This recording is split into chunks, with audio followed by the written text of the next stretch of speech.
খুবই প্রয়োজনীয়। এবং কিন্তু যা অবস্থা চলছে তাতে বলা যায় যে সুস্থ থাকাটা প্রায় দুরূহ ব্যাপার। সেই কারণের জন্য আমাদেরকে বিশেষভাবে নিজেদের প্রতি যত্নবান হতে হবে এবং বিশেষভাবে সজাগ থাকতে হবে।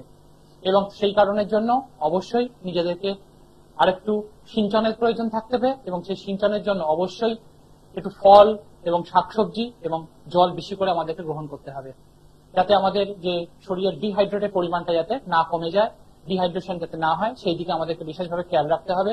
এবং কারণ এই যে গ্রীষ্মের দাবদাহে একমাত্র ফল, শাকসবজি এবং জল এটাই কিন্তু আমাদেরকে সিঞ্চন করতে পারে এবং আমাদের শরীরকে সুন্দর সুস্থ ভাবে এগিয়ে নিয়ে যেতে পারে। এবং আমরা জীবনে আমরা যত সুস্থ সুন্দর থাকবো তবেই কিন্তু আমরা আমাদের জীবনে প্রকোপতা এবং তার সঙ্গে সঙ্গে আমাদের জীবনশৈলীকে আমরা সুন্দরভাবে এগিয়ে নিয়ে যেতে পারবো। সেই কারণের জন্য এই ফল, শাকসবজি এবং জল এটা কিন্তু খুব আমাদের বর্তমান যে গ্রীষ্মের যে পরিমাণ চাপ চলছে, যাতে যদিও ঠিক টিকে থাকাটা এবং ভালো থাকাটা খুব দুরূহ ব্যাপার, কিন্তু তাতেও নিজেদেরকে আরেকটু ভালো থাকতে হবে এবং নিজেদের কাজের দিকে ফোকাসের জন্য এবং নিজেদের উন্নতি সাধনের জন্য অবশ্যই নিজেদের শরীরকে সুস্থ রাখতে হবে। এবং তার জন্য অবশ্যই ওই শাকসবজি, ফল এগুলো আমাদেরকে গ্রহণ করতেই হবে। দেখুন, এই শাকসবজি আর ফল এগুলো কিন্তু আমাদের শরীরের জন্য যথেষ্ট উপকারী এবং তা কিন্তু যথেষ্ট উপকার দেয়ও। কিন্তু এই শাকসবজি আর ফল ব্যবহার করে তা যদি অ্যাকচুয়ালি টোটকার কাজে ব্যবহার করা হয়, তা এগুলোকে অ্যাকচুয়ালি ফলমূল বা শাকসবজি এটাকে ব্যবহার করে আর টোটকার হিসেবে ব্যবহার করে আর নিজেদের বিপদকে বাড়াবেন না। এখন ফলমূল, শাকসবজি এগুলো দিয়ে যদি টোটকা করে সবকিছু সমাধান হয়ে যেত, তাহলে আমাদের আর দুঃখ থাকতো না আর আমাদের এত ব্যক্তিগত জীবনে এত চিন্তাও থাকতো না। এবং তার সঙ্গে সঙ্গে এই যে আমরা যে প্রতিনিয়ত বিভিন্ন ধরনের সমস্যাগুলোর সম্মুখীন হই, সেগুলোকে ওভারকাম করবার জন্য এই শুধুমাত্র ফলমূলের যে টোটকা করে যদি আমাদের সব সমাধান হয়ে যেত, তাহলে আর আমাদের রেমেডিরও প্রয়োজন পড়তো না এবং আমরা সহজে জীবনযাপনও করতে পারতাম এবং যে কোনো সমস্যা থেকে বেরিয়ে আসতে পারতাম। সুতরাং আপনারা এটা ভালো মতো করে বোঝেন যে কোথায় কোন প্রয়োজনীয়তা রয়েছে, কোথায় কোন প্রয়োজনীয়তা নেই। তবুও আপনাদেরকে একটু মনে করিয়ে দেওয়া এবং তার সঙ্গে সঙ্গে যে একটা জিনিসকে প্রপারলি যদি ব্যবহার করা যায়, সঠিকভাবে যদি ব্যবহার করা যায়, কারণ জ্যোতিষটা হচ্ছে এমন একটা জায়গা যাকে যদি আমরা সঠিকভাবে আমাদের জীবনে এবং জীবন শৈলীতে সঠিকভাবে ব্যবহার করতে পারি, তাহলে কিন্তু সহজেই আমরা আমাদের যে প্রবলেমগুলো সেগুলো ওভারকাম করতে পারি। কিন্তু আজকাল তো জ্যোতিষটা অনেকটা নিজেদের তৈরি বানানো হয়ে গিয়েছে, কেউ আর কি বলি এখানে। তো আজকে যে বিষয়টা নিয়ে আলোচনা করবো খুব একটা ইন্টারেস্টিং বিষয়। কি বিষয়টা না, বাস্তুর সঙ্গে আমাদের যে বাড়ির যে ওয়াল বা বলতে পারেন যে ঘরে যে দেওয়ালের যে কালার, সে কালারের সঙ্গে অর্থাৎ যে বাস্তুর যে কালার, এই কালারের সঙ্গে এডুকেশনের যে রিলেশন অর্থাৎ যে সম্পর্ক, সেই নিয়ে আজকে আলোচনা থাকবে।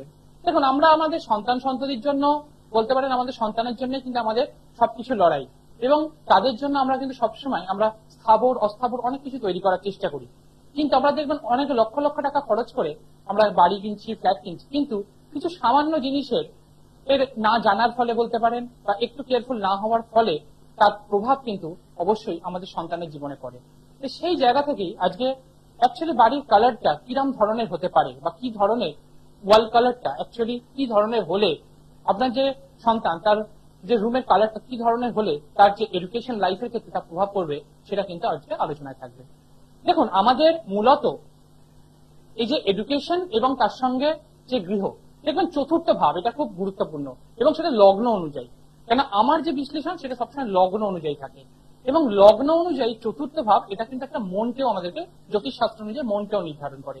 সুতরাং মনের সঙ্গে একটা ওতপ্রোত ভাব রয়েছে এবং এই মন যখন চঞ্চল হয়ে যায় তখন কিন্তু অনেক সময় অনেক চেষ্টা করলেও কিন্তু সঠিক এডুকেশন বা সঠিক সময় সঠিকভাবে পড়াশোনা করাটার যে স্টেবল জায়গাটা সেটা কিন্তু হয়ে ওঠে না।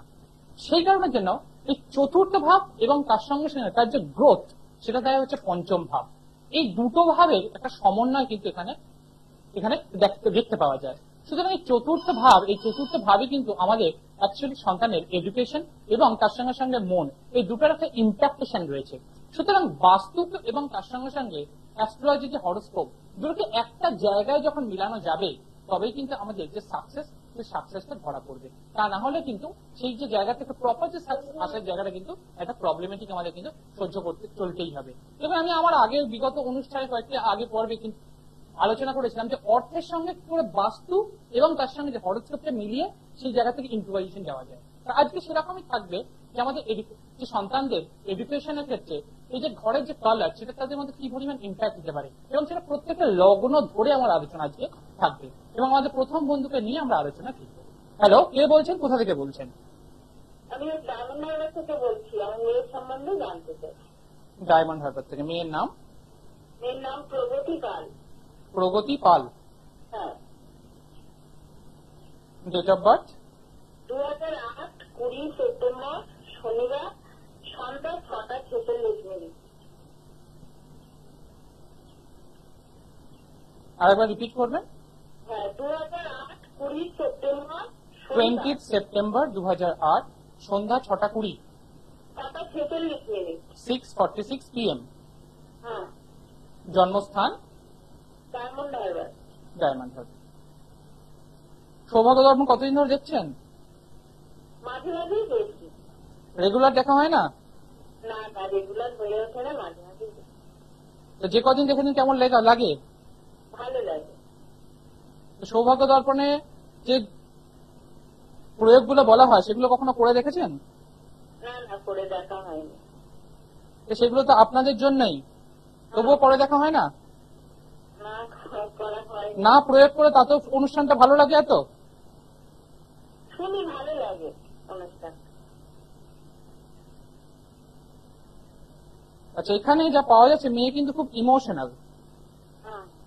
প্রচন্ড পরিমাণে ইমোশনাল, হ্যাঁ। এবং যা পাওয়া যাচ্ছে যে কোনো ধরনের কাজের ক্ষেত্রে ওর মধ্যে ওকে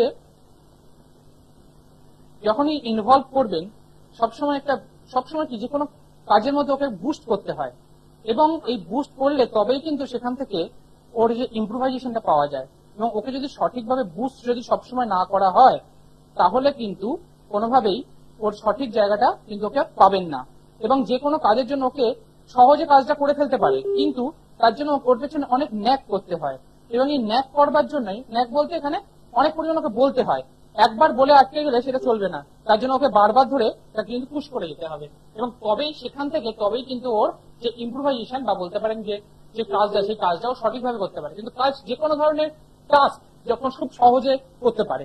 কিন্তু এখানে যা পাওয়া যাচ্ছে, লগ্ন পাওয়া গেছে রেবতী নক্ষত্রে, এবং এখানে পাওয়া যাচ্ছে মীন লগ্ন, এবং এই যে মীন লগ্ন, এই মীন লগ্নের রেবতী নক্ষত্র, অর্থাৎ প্রথম জীবনটাকে একটু প্রবলেমেটিক হলো, মোটামুটি ভাবে জীবনের যে দ্বিতীয় পর্যায়, সেই দ্বিতীয় পর্যায়টা কিন্তু যথেষ্ট ইম্প্রোভাইজেশনের সময় দেখতে পাওয়া যাবে।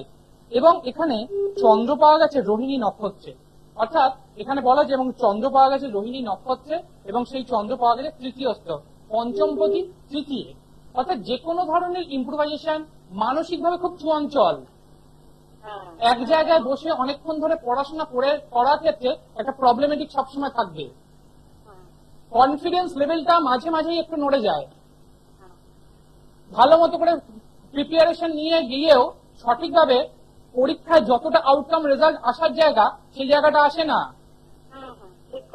এবং এখানে কিছু প্রচুর পরিমাণে মোবাইল বা কম্পিউটার ওরিয়েন্টেড জায়গা খুব বেশি পরিমাণে একটা অ্যাট্রাকশন রয়েছে, মানে একটা আকর্ষণ রয়েছে, মোবাইল গেমস এর জন্য অনেকটা সময় ব্যয় করে, কিন্তু অল্প সময় পড়েও সেখান থেকে ভালো আউটকাম তৈরি করে, কিন্তু সেই আউটকামের রেজাল্টটা ঠিক মতো করে বর্তমানে পাচ্ছে না, এবং মানসিকভাবে খুব চঞ্চল।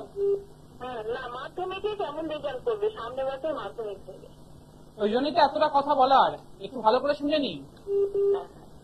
এখানে যা দেখতে পাওয়া যাচ্ছে, এখানে চতুর্থ ভাব পাওয়া গেছে, সেখানে বুধ, এবং সেই বুধ এখানে কিন্তু সক্ষেত্রস্থ অবস্থায় বসে রয়েছে, এবং সপ্তমস্থ অবস্থায় রবির সঙ্গে বসে রয়েছে, অর্থাৎ ওর মধ্যে কনফিডেন্স রয়েছে, চেষ্টা রয়েছে, কিন্তু সেই চেষ্টাটা সঠিক জায়গা থেকে পরিমাপ পাচ্ছে না, এবং এখানে রবি বুধ যুক্ত অবস্থায় একটা বুধাদিত্য যোগ তৈরি করেছে, এবং এই বুধাদিত্য যোগটা বেশ পাওয়ারফুল, কিন্তু এখানে যা দেখতে পাওয়া যাচ্ছে, এবং নবমপতির সঙ্গে যোগ তৈরি করেছে, ফলে এই জায়গাটা যথেষ্ট পাওয়ারফুল, কিন্তু ওই একটা জায়গাতেই সমস্যা হয়ে রয়েছে, এখানে একটা স্যাটার্ন কিন্তু একটা যে দৃষ্টিটা পড়ছে, সেই দৃষ্টিটা কিন্তু খুব একটা ভালো জায়গাতে নেই, তার কারণ 9th হাউস আমাদের প্রপার ডেভেলপমেন্ট দেয়, এবং 4th হাউস অর্থাৎ শিক্ষার যে জায়গাটা, সেই জায়গাটাতে একটু ডাইলুট করে দিচ্ছে, এবং আমি আমার অ্যানালিসিসে যেটা সবসময় বলি, যে শিক্ষার জন্য সবসময় যেটা ইম্পর্টেন্ট, ডিভিশনাল চার্ট অর্থাৎ D24 চার্ট।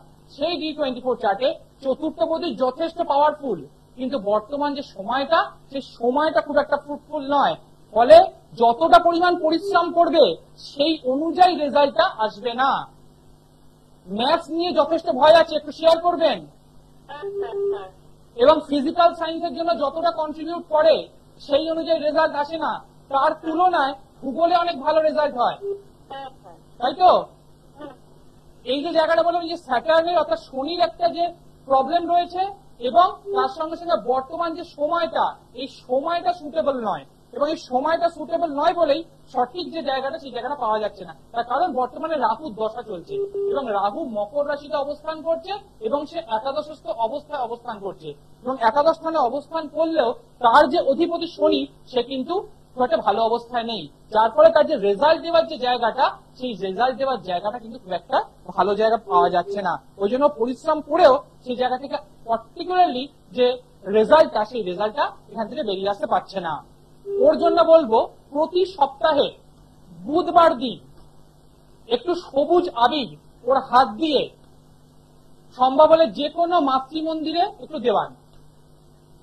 একটু সবুজ আবির প্রত্যেকটা বুধবার ওর হাত দিয়ে একটু দেওয়ান, এবং 5টি শিশুকে সবুজ রঙের লজেন্স ওকে অর্পণ করান, ওর হাত দিয়ে দেওয়ান। দেখুন কিছুটা হলেও ইম্প্রোভাইজেশন পাবেন। এবং এই যে পার্টিকুলার জায়গাটা বললাম, এটার জন্য ভালো কারোর সঙ্গে কনসাল্ট করে এই জায়গাটাকে রেকটিফাই করুন।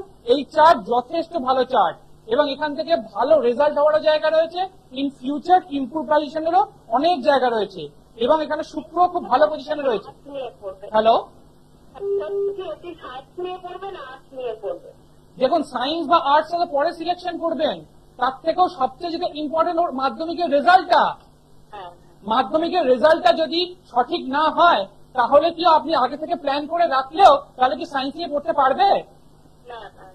সেই জন্য মাধ্যমিকের রেজাল্টটাকে খুব ইম্পর্টেন্স দিন, এবং যে জায়গাটাকে বললাম এই জায়গাটাকে ভালো করে প্রপারলি রেকটিফাই করিয়ে এই জায়গাটাকে ইম্প্রোভাইজেশন করুন। তা না হলে রেজাল্ট কিন্তু খুব একটা ভালো জায়গা আসবে না। কিন্তু চার্ট খুব ভালো চার্ট, এবং এই জন্মছক অনেকটা দৌড়ানোর জায়গা রয়েছে, কিন্তু কিছু জায়গা রয়েছে সেগুলোকে একটুখানি রেকটিফাই করার দরকার রয়েছে, একটা প্রপার প্ল্যানিং এর দরকার রয়েছে।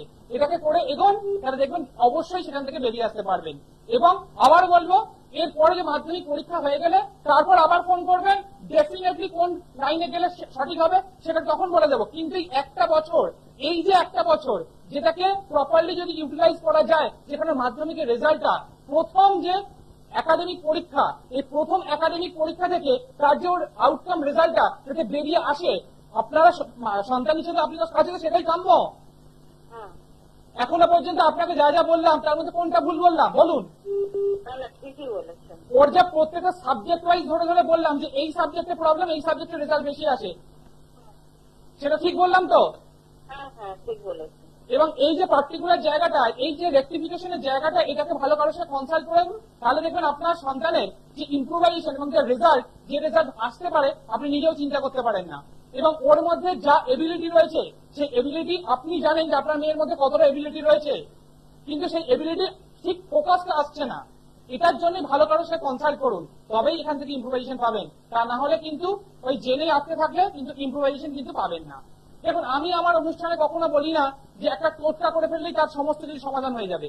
আমি যে টোটকাটা বললাম এটা সঠিক প্রয়োগ করুন, এর থেকে কিছুটা দেখবেন আপনার ইম্প্রোভাইজেশন পাবে। ওর যে কনফিডেন্স লেভেল ল্যাক করে কমে যায়, সেটা থেকে ইম্প্রোভাইজেশন পাবে। কিন্তু প্রপার যে রেজাল্ট, তার জন্য অবশ্যই তার রেকটিফিকেশনের দরকার থাকে এবং সঠিক একটা গাইডলাইনের দরকার থাকে, তবেই সেখান থেকে ইম্প্রোভাইজেশন করতে পারা যায়। আশা করি বুঝতে পেরেছেন।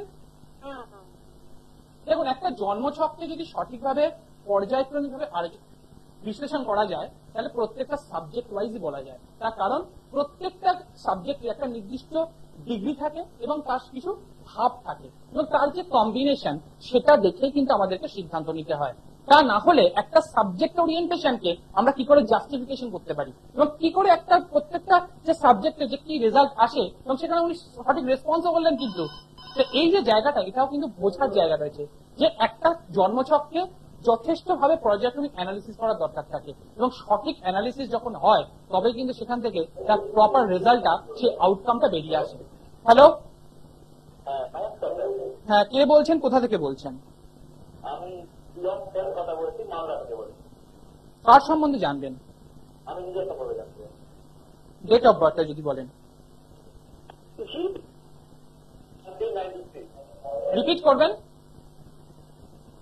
হ্যালো, আরেকটু ধীরে ধীরে রিপিট করুন।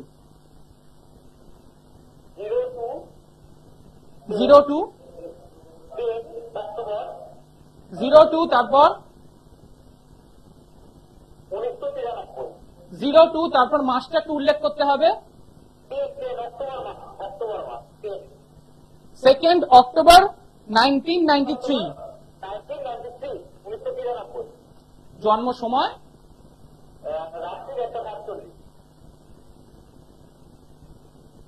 জন্মস্থান মালদা।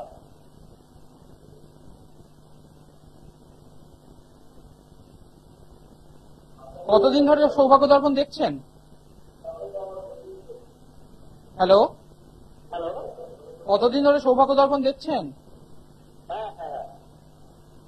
হ্যালো হ্যালো, বোধহয় সঠিকভাবে শোনা যাচ্ছে না, কারণ অর্থাৎ যোগাযোগ কোনোভাবে হয়তো বিচ্ছিন্ন হয়ে গিয়েছে, সঠিকভাবে বোধহয় শোনা যাচ্ছে না। আপনি একটু পরে চেষ্টা করে নিশ্চয়ই পেয়ে যাবেন।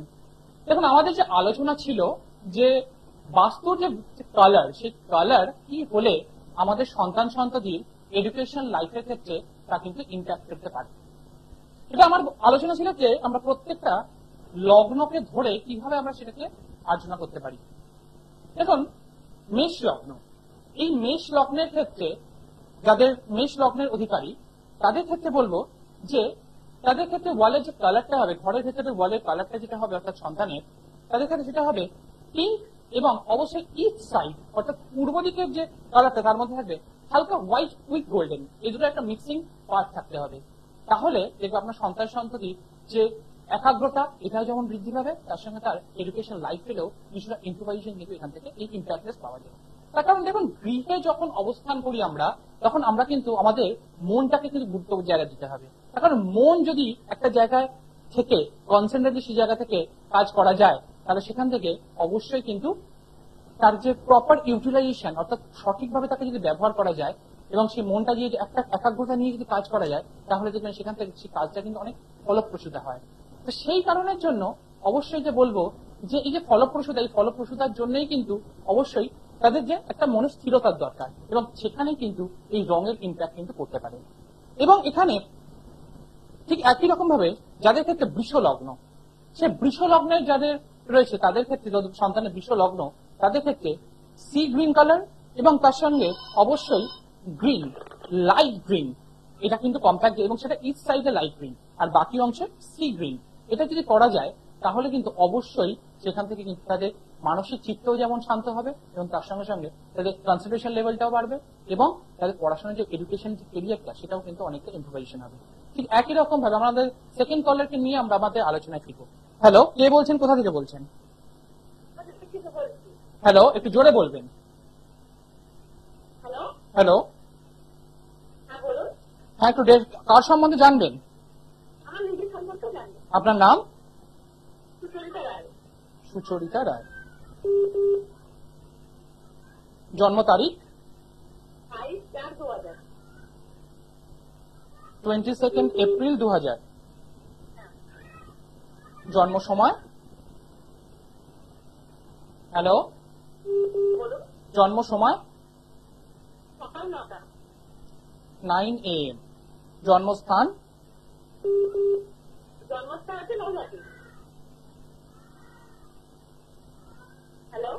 হ্যালো, 22/4/2000 সকাল 9টা, নৈহাটি। এখন কি আপনি নৈহাটি থেকে ফোন করছেন? সৌভাগ্য দর্পণ কতদিন ধরে দেখছেন? কেমন লাগছে? ভালো লাগে, অনেক দিন ধরে দেখছি কিন্তু লাইভে মানে মতন পাওয়া যায় না আপনাদের, ওর জন্য ফোন করলাম, আজকে লেগে গেছে। তো কতদিন ধরে চেষ্টা করছেন? আচ্ছা সুচরিতা দেবী, আপনার এখানে যা পাওয়া যাচ্ছে, লগ্ন পাওয়া গেছে এখানে মিথুন লগ্ন এবং তা পাওয়া গেছে আদ্রা নক্ষত্রে এবং চন্দ্র পাওয়া গেছে এখানে জ্যেষ্ঠা নক্ষত্রে অর্থাৎ বৃশ্চিক রাশি। অর্থাৎ এখানে বলা যায় যে মানসিকভাবে খুব একটা চঞ্চলতার মধ্যে কিন্তু বর্তমান সময়টা চলছে। এবং এই আদ্রা নক্ষত্র এবং তার সঙ্গে জ্যেষ্ঠা, এই দুটো যে কম্বিনেশন, জীবনটা কিন্তু অনেকটা ওঠা পড়ার মধ্যে দিয়ে অনেকটা স্ট্রাগল ফেস করতে হয়, কিন্তু যে কোনো ধরনের প্রবলেমই পড়ুন না কেন সেখান থেকে কিন্তু সঠিকভাবে নিজেকে ঠিক আউটকাম করে বেরিয়ে আসতে পারেন। এবং এখানে রবি যথেষ্ট তুঙ্গস্থ অবস্থা বসে রয়েছে এবং সে মঙ্গলের সঙ্গে যুক্ত অবস্থা, এবং শনি এখানে কিন্তু নিচস্থ অবস্থা বৃহস্পতির সঙ্গে যুক্ত অবস্থা বসে রয়েছে। অর্থাৎ এখানে বলা যায় রাগ জেদ এটা কিন্তু যথেষ্ট পরিমাণে আপনার ক্ষেত্রে অন্তরায়, এবং এইটার কারণের জন্যই বিভিন্ন ক্ষেত্রে একটা ডিসিশন মেকিং এর যে জায়গাটা, এটা কিন্তু একটা প্রবলেম আপনার ক্ষেত্রে জীবনে তৈরি করে। এবং জীবনে যতটা পরিমাণ চেষ্টাই করেন না কেন, সে প্রপার রেজাল্ট আসার ক্ষেত্রে অর্থাৎ জীবনে সফলতার যে জায়গাটা, সেই সাকসেসের যে জায়গাটা, সেই সাকসেসের জায়গাটা অনেক সময় ধরা দিয়েও ধরা দিতে চায় না। একটু শেয়ার করবেন। ঠিক আছে। হ্যালো, হ্যাঁ বলুন। একটু শেয়ার করবেন যা বললাম। হ্যালো, হ্যাঁ বলুন। যা বললাম একটু শেয়ার করবেন, ঠিক বললাম কিনা। হ্যাঁ ঠিক বলেছেন। এবং ব্যক্তিগত জীবনেও একটু ওঠাপড়ার মধ্যে দিয়ে চলছে বর্তমান সময়টা। হ্যাঁ হ্যাঁ। আপনার ক্ষেত্রে বলবো যে একটুখানি কয়েকটা জায়গা রয়েছে, এই জায়গাটাকে যদি একটু রেকটিফাই করতে পারা যায় তাহলে দেখবেন জীবনে অনেকটা এগোনোর জায়গা রয়েছে। এবং পরবর্তী যে জীবনটা, সেখানে কিন্তু আপনার প্রফেশনাল লাইফ, এই প্রফেশনাল লাইফটা নিয়েও কিন্তু আপনি যথেষ্ট ধন্দে রয়েছেন। এই প্রফেশনাল কেরিয়ারটার জায়গাটাও কিন্তু একটা ইম্প্রোভাইজেশনের জায়গা কিন্তু পেতে পারে। আশা করি বুঝতে পেরেছেন। হ্যাঁ হ্যাঁ হ্যাঁ। একটা কথা, আমার জীবনে এমনি কোনো দোষ থাকে? দেখুন এখানে যা পাওয়া যাচ্ছে তাতে বৃহস্পতি এখানে শনিযুক্ত অবস্থা হয়েছে, গুরু শৌরী যোগ রয়েছে, যে যোগটা কিন্তু অনেক গুরুত্বপূর্ণ এবং এটা কিন্তু আপনাকে অনেক ভালো রেজাল্ট দিতে পারে। এবং এই ধরনের যোগ যখন থাকে তখন কিন্তু জীবন, এবং সেটা একাদশস্থ অবস্থায় এবং একাদশপতি একাদশ অবস্থায়, কিন্তু শনি নিচস্থ, এই জায়গাটা একটা প্রবলেম। এই জায়গাটাকে একটু রেকটিফাই করে নেবেন, তাহলেই দেখবেন সাকসেসের জায়গাটা কিন্তু অবশ্যই ধরা পাবেন। দেখুন আমার যে আলোচনা ছিল, যেখানে আসবো কর্কট লগ্ন। কর্কট লগ্নের ক্ষেত্রে ঠিক একই রকম ভাবে রেড কালার এবং তার সঙ্গে ইস্টের দিকে সফট গ্রিন যদি কালার করা যায় তাহলে কিন্তু অবশ্যই এডুকেশন লাইফে একটা ইম্প্রোভাইজেশন পাবেন। মিথুনের ক্ষেত্রে অবশ্যই হোয়াইট তার সঙ্গে সফট গ্রিন, এবং সেটাও ইস্ট সাইডে সফট গ্রিনটা হতে হবে। সিংহের ক্ষেত্রে ইয়েলো তার সঙ্গে রেড, হালকা রেড হতে হবে, ইস্ট সাইডে অবশ্যই হালকা রেড। এরপর আসবো কন্যা। কন্যা রাশির ক্ষেত্রে অবশ্যই ডার্ক ইয়েলো এবং তার সঙ্গে ইস্ট সাইড হতে হবে লাইট ব্লু এর একটা কম্বিনেশন, তাহলে কিন্তু সেই জায়গাটা ইম্প্রোভাইজেশন কিন্তু পাওয়া যাবে। এবার আসবে তুলা। তুলার ক্ষেত্রে অবশ্যই গ্রিনিশ অর্থাৎ গ্রিন, অর্থাৎ আমাদের যে ভেজিটেবলস এর যে কালার সেই গ্রিন, এবং তার সঙ্গে সঙ্গে লাইট ব্লু ইস্ট সাইডে হতে হবে, একদম লাইট ব্লু, খুব ডার্ক ব্লু করলে কিন্তু চলবে না। এরপর আসবে বৃশ্চিক। বৃশ্চিকের ক্ষেত্রে অবশ্যই একদম ডার্ক হোয়াইট এবং তার সঙ্গে ইস্ট সাইডে রয়্যাল ব্লু যদি কম্বিনেশন থাকে তাহলে সেক্ষেত্রে ইম্প্রোভাইজেশন অনেকটা স্ট্রং এবং খুব তাড়াতাড়ি দ্রুত আসার জায়গা তৈরি হয়। ধনু। ধনুর ক্ষেত্রে রেড বা পিঙ্ক এবং তার সঙ্গে ইয়েলো। এরপর আসবো মকর। মকরের যাদের লগ্ন তাদের ক্ষেত্রে গ্রিন প্লাস ইচ সাইড হবে লাইট রেড। কুম্ভ। কুম্ভর ক্ষেত্রে হোয়াইট এবং তার সঙ্গে ইচ সাইড হবে লাইট গ্রিন। এবং মিন। মিনের ক্ষেত্রে হোয়াইট এবং তার সঙ্গে ইচ সাইড হবে লাইট গ্রিন। এই যে কম্বিনেশন গুলো বললাম, এগুলো যারা মিস করে গেছেন তারা অবশ্যই ফেসবুক, ইউটিউব সার্চ করে যেখানে দেখে নিতে পারবেন। দেখুন আজকে সময়টা একদম থামার জায়গায় চলে এসেছে এবং সময় তো সবাইকেই থামতে হয়। দেখুন এডুকেশনটাকে যদি সঠিক টাইমে না হয় তাহলে তার জন্য অন্যের ডিগ্রি নিয়ে আলোচনা বিতর্কের তো সময় অবতারণা করতেই হয়, তার জন্য কিছু করার থাকে না। এবং সকলকে বলবো এই গরমের গ্রীষ্মের দাবদাহে অবশ্যই ভালো থাকবেন, সুস্থ থাকবেন। মা দক্ষিণা কালীকে প্রণাম জানিয়ে আজকের অনুষ্ঠান এখানে শেষ করছি। সকলে সুস্থ থাকবেন, ভালো থাকবেন।